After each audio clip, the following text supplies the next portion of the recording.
G'day guys, we've all seen that the Emperor's Children and the Creations of Bile have been making big splashes around the world, winning majors and GTs within the ITC circuit, and I'm here to add one more legion to the list of absolutely brutal Chaos Space Marine legions capable of going undefeated at a GT, ITC ranked event and absolutely crushing that first place position.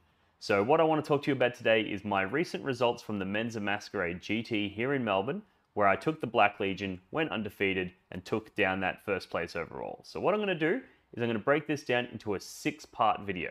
In the first part, I'm going to break down my list. I'm going to talk about every unit, every warlord trait, every stratagem, and every decision that was made during that list writing process so that you can get a better understanding of what I ran at the event and how it worked.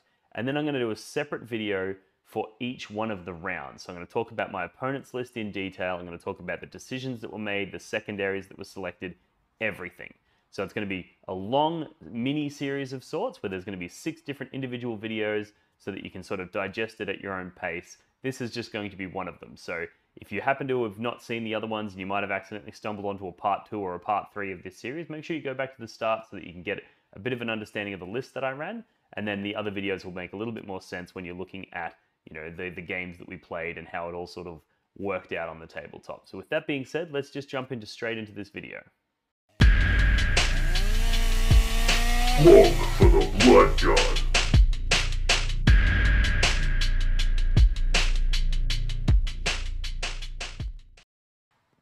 Alrighty guys, welcome to part 6, the final part of my series on when I took Black Legion to the Menza Masquerade, went undefeated and took home that first place prize. So today we're going to be talking about Matt Morosoli, the game I played with him, and his Chaos Demons list. Now Matt Morosoli is arguably one of the best players in Australia, definitely one of the best players in Victoria, my home state, and he is an absolute weapon on the tabletop. He was one of the players that went to the WTC when the Australian team went over there and won the World Team Championship. So he's an absolute literal world-class player. He's absolutely amazing on the tabletop, and some of the stuff he does is next level. So I was really excited to get this game with him. Me and Matt have played a few times. I think I've only ever beaten him at a tournament once. He almost always smashes me because he's just such a hyper-competent, talented player. But I was keen to get that revenge. I've been pushing up that hill for a while, and I finally managed to secure something that would result in a tournament win for me. So we're going to get into that in a moment. First, I want to go through his list with you, talk about the units that he's taken. You'll notice that it's very similar to Finn Decker's Chaos Demons list from one of the previous installments, but there are a few notable changes that I think are worth making a separate video for, and the way the game played out was very different as well. So we're going to go through his list in detail, then we're going to talk about the secondaries that we took and how the scores panned out, and then we're going to talk in detail about the actual game and how that panned out and some of the strategies and decisions that were made during that game. So with that being said, let's just jump straight into Matt Morosoli's Chaos Demons list. Alright, so he had a battalion detachment which was Chaos Undivided. He had the standard Bloodthirster with the Blood Drinker's Talisman, the Brazen Hide, so he's regenerating wounds and has a 5-up Feel No Pain. He also had the Indomitable Onslaught so that he was wound capped, so you couldn't do more than 8 wounds of phase to him. Really, really strong guy, this Bloodthirster. Then in his other HQ slots, he had a Changecaster with Gaze of Fate, Infernal Gateway, and a Dagger. And then he had a second one with the Bolt of Change, Infernal Flames, and a Staff of Change. Then he supported this with 3 units of 10 Demonettes in his troops choices, and a unit of 3 Nurglings. So plenty of objectives secured, fast troops in this list. In his elite slots, you know him, you hate him, he had Flamers. He had 3 units, each one containing 5 Flamers, so really, really powerful damage output there. He supported that with some Seekers of Demons in the fast attack slot, so Seekers of Slanesh. They had an Icon, they had 5 Seekers and an Instrument. Then he supported this with a Patrol detachment that had Scarbrand and 2 units of 10 Bloodletters. Alright, so looking at this, it's a very similar list to Finn's. The differences are Morosoli had a few more Bloodletter units and a few more Demonette units, but he had a few less Flamers, and he also didn't have the Fleshhounds that Finn had. So slight differences. I actually think I prefer Finn's list purely for the Fleshhounds because their ability to have that 3-up deny stratagem and also the ability to have another source of the 4-up deny stratagem because, you know, if they kill your bloodthirsters or something like that, you're able to go, cool, I've got these flesh hounds hiding behind a wall over here where you can't shoot them, and they're going to try and deny your powers, are really, really good to prevent your opponent from getting your warp rituals and that sort of thing. That being said, Matt had plenty of psychers in this list as well, so he had lots of abilities to play that psychic secondary game. So yeah, really, really strong list, and with a really, really strong player. So I was quite nervous going into this, especially given that the game that I played against Finn was a 91 to a 95. It was so close, and that was against Finn. So I was like, if it was so close then, how am I going to replicate those results? Because I know that, I'm pretty sure Finn was staying with Morosoli that night, so I know they would have been talking about it. They would have figured out how to beat my list. You know, Finn would have said, this is what I did wrong, and I was quite concerned. So let's have a look at the scoreboards now, and then we're going to go through the details of the game itself. There was some really, really sick plays in the game as well. It's probably one of my favorite games in a long time in terms of just really cool tricks being employed on the tabletop. But let's just jump straight into this scoreboard. All right, so the first thing you'll notice is that it was actually a tie. So it was a 77 to 77 tie. And unfortunately for many of the people at the event, this was top table game where me and Morosoli were the only undefeated players. So that meant that both of us went in as 4 wins and a tie, and then the next best people were 4 wins and a loss. So that meant that we were still locked into that first and second spot, and unfortunately for Matt, I had achieved higher battle points in my previous rounds, which is what secured me the win for the event. Anyway, with that being said, let's look at the scores from this game. We played Recover the Relics. Again, these scores are going off memory. I know that the total score was a 77 to 77, but I can't quite remember whether they were scored in primary or secondaries or whatever, so you'll have to forgive me if any of these aren't 100% accurate. But basically, from my memory, I got a 36 primary with 8 sub-primary for a total of 44. This was the one where you're killing enemy units is what gets you your sub-primary, so that got me a 44. I got 7 points for Assassinate in this game. Only 3 points for Warp Ritual, and 13 points for Raising the Banners High. So that gave me a total of 77. Whereas Morosoli, he also got 36 primary, but he only got 5 of the sub-primary. So I beat him on primary by 3 points. But then we get into the secondaries, and he got Reality Rebels for 12. He got Psychic Interrogation for 6. And he got Raise the Banners High for 8, giving him also a total of 77 victory points. So this was a really, really interesting game, and basically what happened here is Matt deployed all of his stuff behind a ruin so that he was safe. I was able to see the Bloodthirster with a couple of my units if I moved in very specific ways, but it was very, very hard for me to draw those line of sights because there was really big L-shaped ruins in this table. So he deployed pretty much everything all hidden. I deployed again on the line, just like I did with Finn, where I realized that Matt wasn't able to project damage into me turn 1. The only way he was going to be able to do that damage into me is if I moved forward. Then basically did the roll to see who went first. I won the roll, so I had to take first turn. And basically I figured if I advanced one of my Decimators, I was able to get line of sight on that Bloodthirster. Nothing else was going to be able to see it. And I didn't want to move forward because I didn't want to give that Bloodthirster a charge in that first turn. So basically what I did is I moved my Decimator so that it was exactly 24 inches away from the Bloodthirster. So just like 23.99, inches or whatever. So that I was able to shoot it. It was the closest target, so I was getting +1 to hit. So even though I advanced, I was still getting that, hitting on 3s. And I was just going to put a few wounds into that. But I was also putting myself in a position where in order for him to charge me, he would have to roll 2d6 on the charge. So he was not going to go for it. And that meant that I was able to move out, secure one objective with that Decimator, and put a couple wounds on that bracketed Bloodthirster, the wound-capped Bloodthirster. He also put Scarbrand in Deep Strike reserves, same as Finn. But basically, yeah, so I did that, and then the rest of the Terminators sort of moved around the table so that I was getting further up the table whilst remaining more than 24 inches away from that Bloodthirster, because I just did not want it to go in and charge and blow up all my shit. Then we went into his turn, and Matt he thought about it for ages. He just stood there, like, stroking his chin, thinking, well, what the fuck am I going to do? Because he knew, based on what happened to Finn, that if he came out, I was going to kill that Bloodthirster. So he had to stay. But if he just stays there all game, he loses, because I'm going to be scoring points and he's not. So he had a real conundrum on his hands. he decided that what he was going to do is send out the flamers that he had deployed on the table to try to kill a decimator, kill some cultists, and take me off one of my home objectives. And I think he was planning on basically playing a trading game where he was going to send things out one by one and hopefully do more damage to my score than I do to his, which would get him the win. So he sent out the flamers, he shot all the flamers into one of the decimators, and he only did 3 wounds to it, which was really, really low. And then he charged the cultists, and he only killed like 5 of them, which meant he achieved almost nothing. I was able to keep the cultists on the objective, so I scored that. He didn't take the decimators down, so no points there. Really, really, big whiff of a turn. Then in my turn, I was able to go cool, fall back with the cultists, shoot the fucking flamers, they're dead. Shoot that big bloodthirster again, put some wounds on it.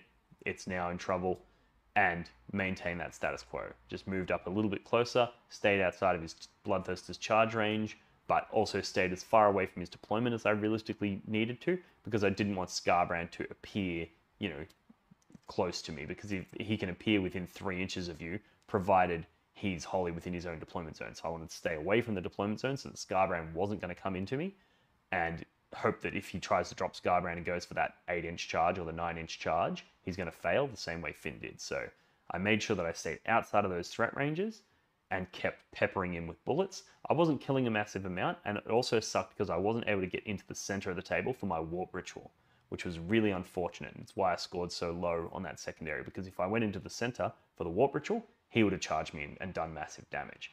So I basically skirted around, and then in his turn, he goes, okay, this is a problem. So he's going to send out another unit of flamers and try to do a similar thing, where he's basically going to put a whole bunch of flamers into my decimator and soften it up. And then he was going to try and charge the decimator with the demonettes that were around that corner as well.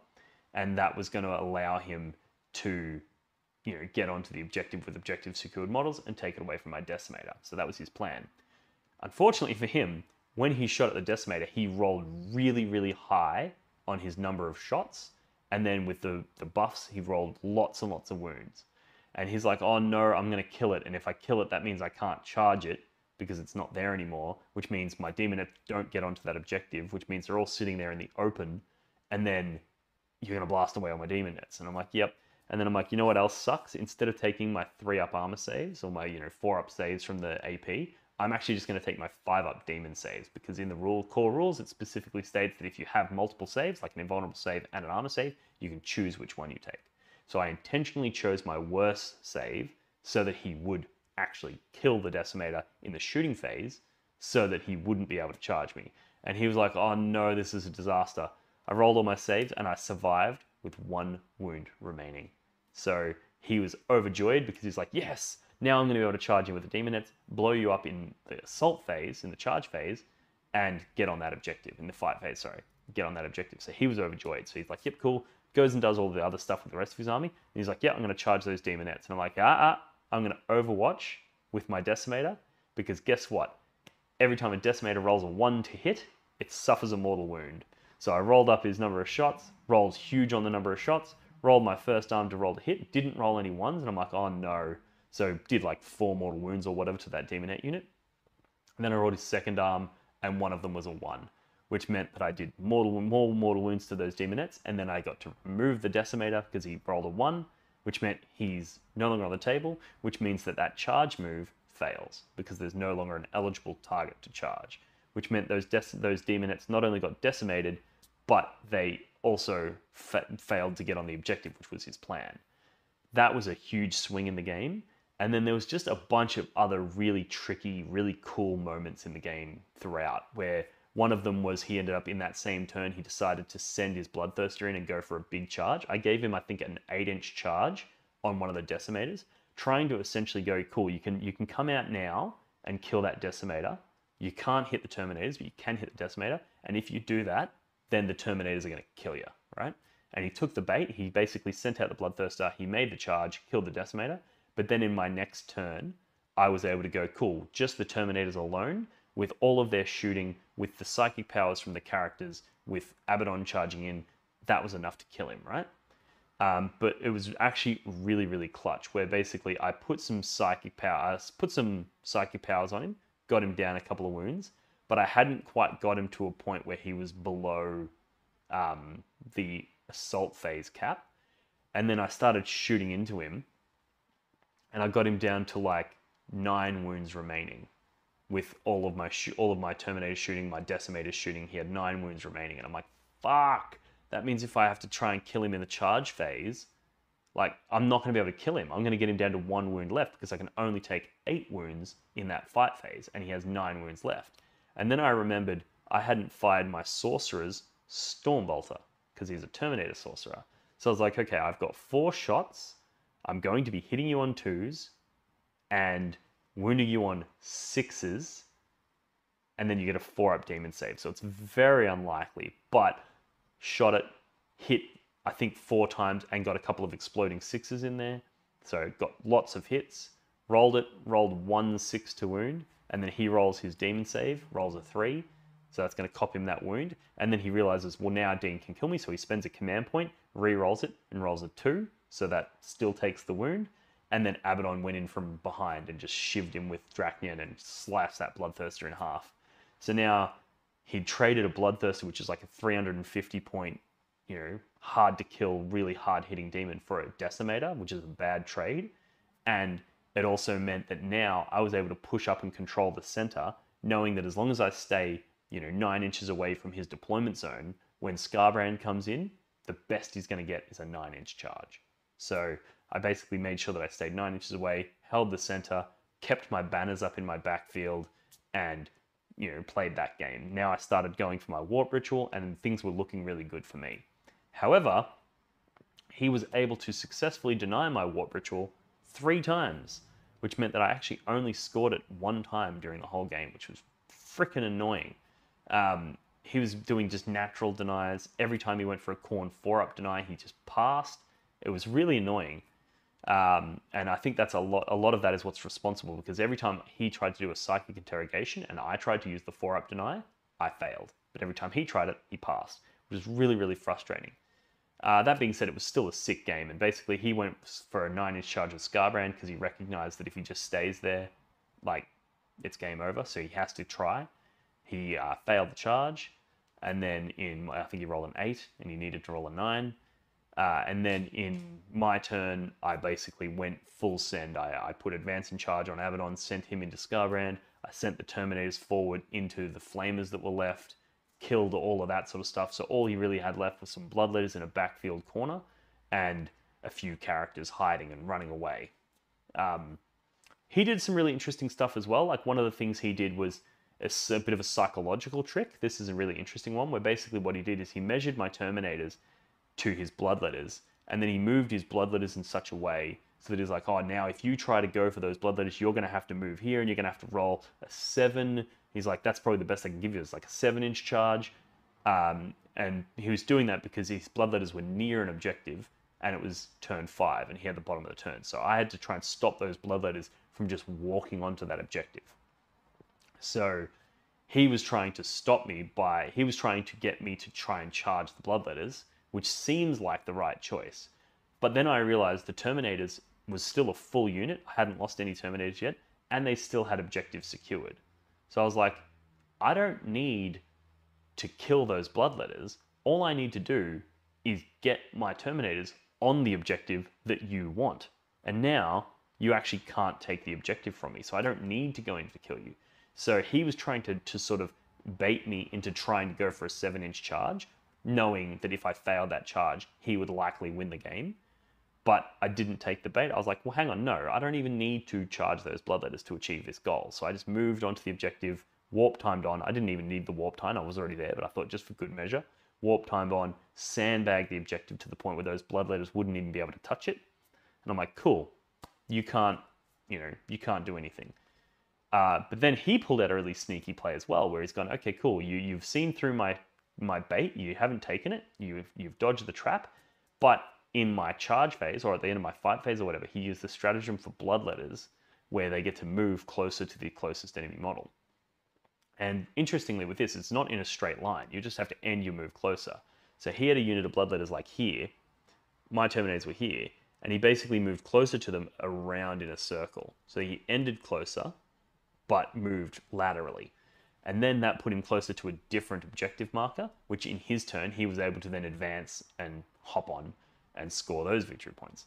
So really interesting back and forths in this game. There was some really, really clutch moments, some really interesting stuff.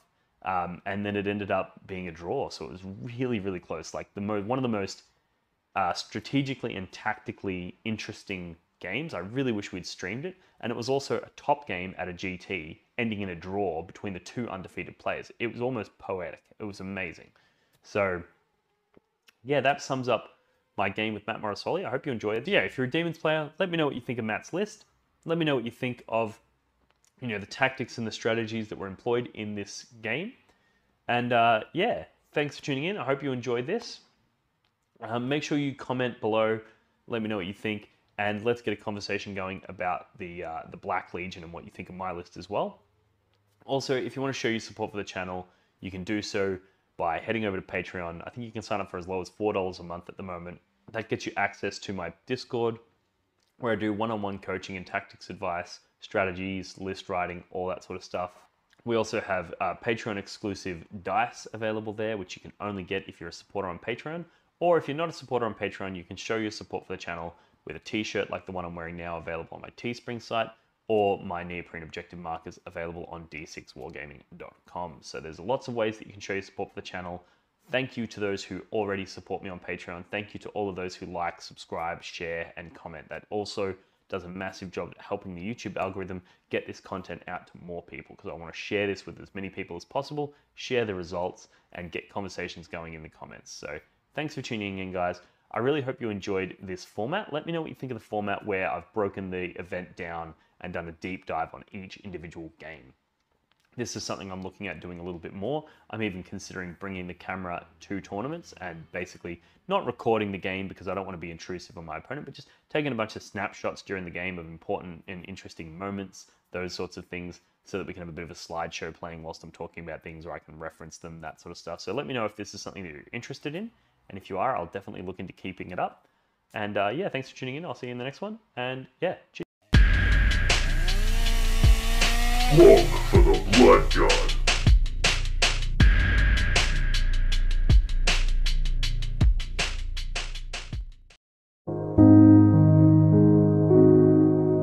The Warhammer community suffers from some of the most prohibitively expensive essentials in the world, especially Australian content creators.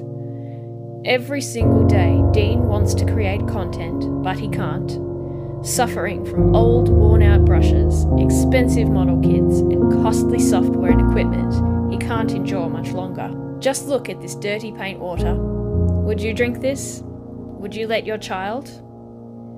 Even a small monthly donation can help provide Dean with clean paint water, basic tools for survival, and access to life-saving information and education. So please, follow the links in the description below and find out how you can sponsor a mad cunt like Dean today and end the suffering. Suffering that is cruel, unsustainable, and your fault.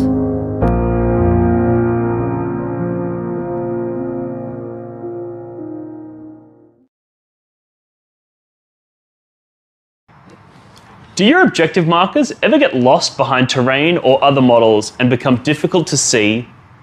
Do they ever get bumped and accidentally moved during a game? And do they ever spark arguments about distances? Well, not anymore. Introducing the blog for the Blood God, not even remotely patented neoprene objective markers. Made from the same material as astronaut suits, or maybe military equipment, or probably neither of those things, this 2mm thick neoprene synthetic rubber is tear resistant, water resistant, and is designed to last. But that's not all. The blog for the Blood God, not even remotely patented neoprene objective markers come in a variety of different designs and styles to suit any faction represented in the Warhammer 40,000 universe.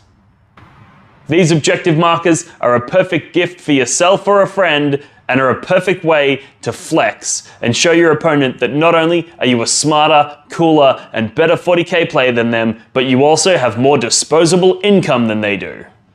For the low price of $25, you'll get not one, not two, but 6 neoprene objective markers, perfectly designed for 9th edition Warhammer 40k. But wait, there's more. For a limited time only, people who sign up on Patreon to support Blog for the Blood God as a Skull Champion tier $5 per month member will gain access to a custom design service where I will design a unique logo to support their gaming club, like the one I did to the left here for the Potato Farmers local gaming club here in Melbourne. Follow the links in the description of this video to pick up your set today.